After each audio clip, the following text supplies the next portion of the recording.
Olá pessoal, meu nome é Camila Codesso e nesta aula nós vamos discutir o tema movimento de uma carga elétrica num campo magnético uniforme. Em aulas anteriores nós já discutimos que uma carga se movimentando na presença de um campo magnético externo sofre a ação de uma força magnética, que é dada aqui por essa expressão. Nós vimos ainda que a direção dessa força magnética, desse vetor força magnética, é a direção perpendicular ao plano definido pelo vetor velocidade e pelo vetor campo magnético. Então, dado aqui a minha carga elétrica Q, movendo-se com esse vetor velocidade na direção horizontal e sentido para a direita, na presença desse campo magnético externo, que tem aqui uma direção inclinada, nós vamos ter a ação dessa força dada por este módulo.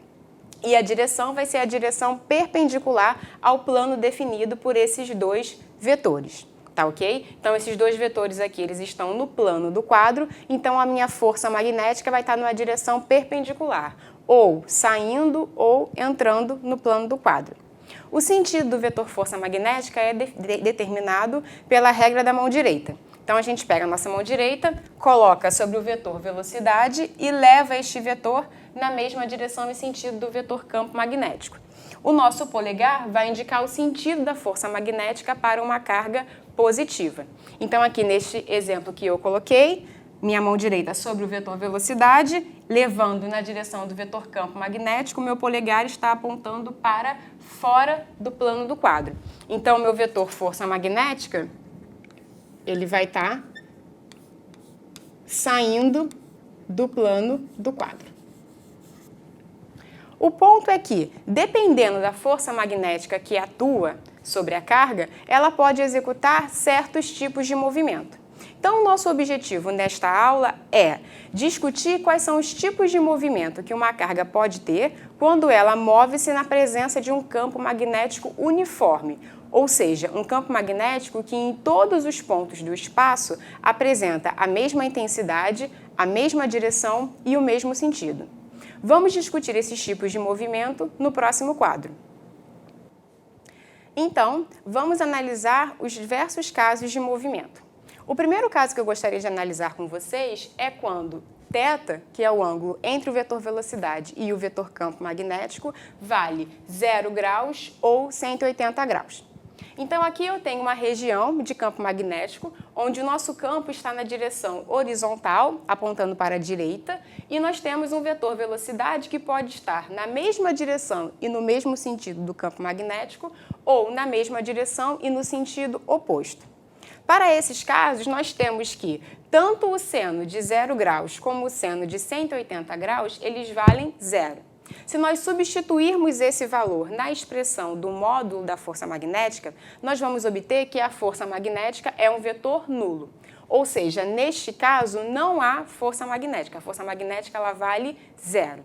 Com isso, se a força magnética é a única força que atua no nosso sistema e ela vale zero, nós vamos ter que a nossa carga vai executar um movimento retilíneo uniforme. Então, quando nós temos que θ vale 0 graus ou 180 graus, a força magnética ela vale zero e o movimento que a nossa carga vai executar é um movimento retilíneo uniforme. Vamos passar para o próximo caso. No meu segundo caso, eu gostaria de discutir quando θ vale 90 graus, ou seja, quando o ângulo entre o meu vetor velocidade e o meu vetor campo magnético vale 90 graus.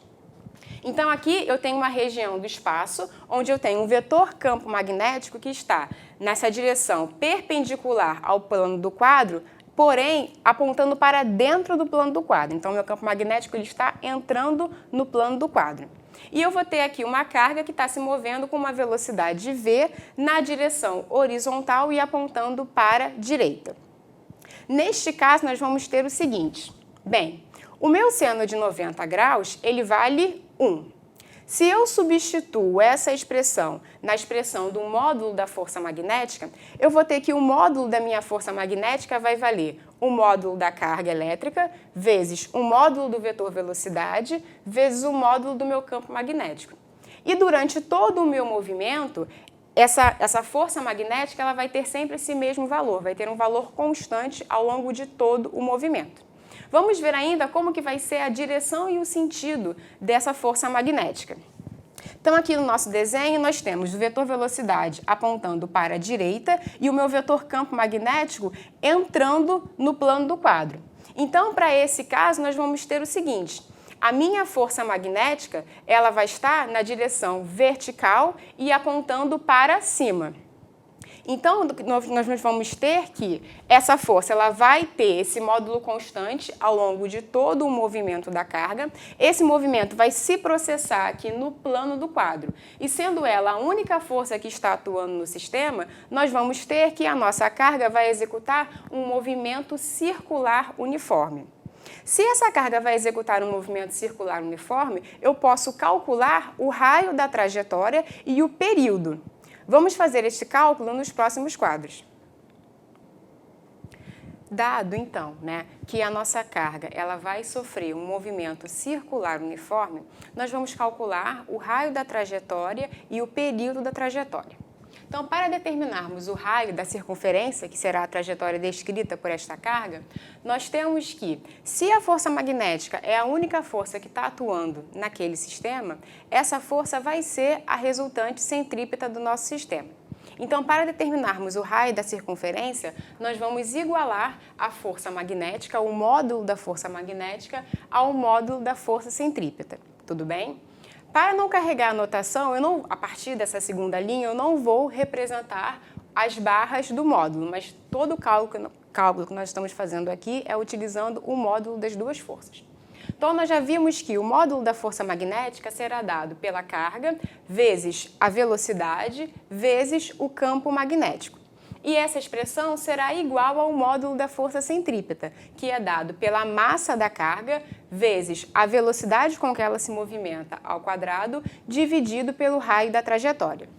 Então, nós podemos simplificar a velocidade, que aparece tanto desse lado esquerdo como do lado direito da minha equação. Então, nós simplificamos a velocidade e obtemos que o raio da trajetória será dado pela massa da carga vezes a velocidade desta carga, dividido pelo valor da carga elétrica vezes o campo magnético ao qual ela está submetida. Então, aqui nós temos uma expressão para o raio da trajetória, que será o raio deste círculo, que essa carga vai executar quando ela está nesse tipo de movimento.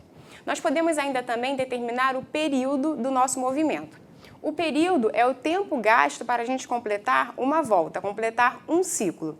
Então, aqui neste caso que eu estou considerando, para a gente conseguir calcular esse período, eu vou ter que saber o meu ciclo completo, uma volta completa, qual que é o comprimento? É exatamente o comprimento da circunferência, que é dado por 2πr, divididos agora pela velocidade. Então, se nós realizarmos esse cálculo, nós vamos obter o período que a carga leva quando ela completa uma volta na trajetória. Bem, o que nós vamos fazer aqui? O raio nós já obtemos anteriormente. Então, o que eu vou fazer é substituir a expressão para o raio que nós acabamos de obter aqui. Então, nós vamos ter que o período será igual a 2π dividido pela velocidade vezes a expressão do raio da trajetória que eu obtive anteriormente. Então, eu substituo essa expressão aqui.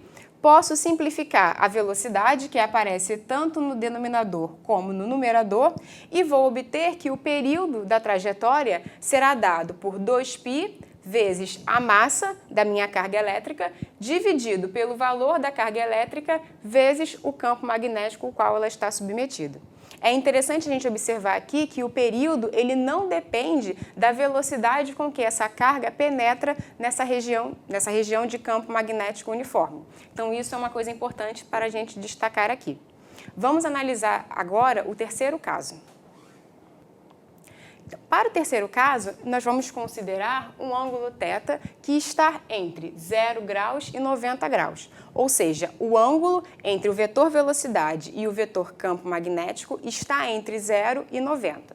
Então, nós temos aqui uma região onde nós temos um campo magnético na direção vertical, sentido apontando para cima, e nós temos um vetor velocidade que está numa diagonal, fazendo um ângulo θ com esse vetor campo magnético.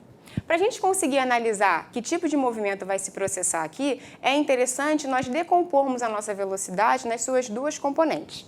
Então, eu tenho aqui o meu vetor velocidade e eu vou analisar as duas projeções desse vetor. A primeira projeção, que é perpendicular ao campo magnético, e a segunda projeção, que é paralela ao campo magnético. Nós vamos ter a seguinte coisa: nós já vimos que quando a velocidade da carga é paralela ao campo magnético, isso vai resultar num movimento retilíneo uniforme. Foi o primeiro caso que nós vimos nesta aula. Nós já vimos também que quando a velocidade ela é perpendicular ao campo magnético, isso vai resultar num movimento circular uniforme. Então, cada uma dessas projeções vai contribuir com um tipo de movimento. Logo, a composição desses dois movimentos é que vai resultar no movimento final da nossa carga elétrica. E a composição desses dois movimentos, movimento retilíneo uniforme e movimento circular uniforme, vai resultar para a gente num movimento helicoidal e uniforme. Então, a nossa carga elétrica ela vai descrever uma trajetória que é uma hélice cilíndrica, tá ok? Então, essa vai ser a trajetória que a nossa carga vai executar. Nesta aula, nós analisamos os casos quando θ vale 0 graus ou 180, quando θ vale 90 graus e esse terceiro caso quando θ está entre 0 e 90. É interessante mencionar que quando θ estiver entre 90 e 180 graus, são os mesmos tipos de movimento que vão se processar. Eu espero que vocês tenham compreendido nossa aula. Essa videoaula encerra-se por aqui. Até a próxima aula.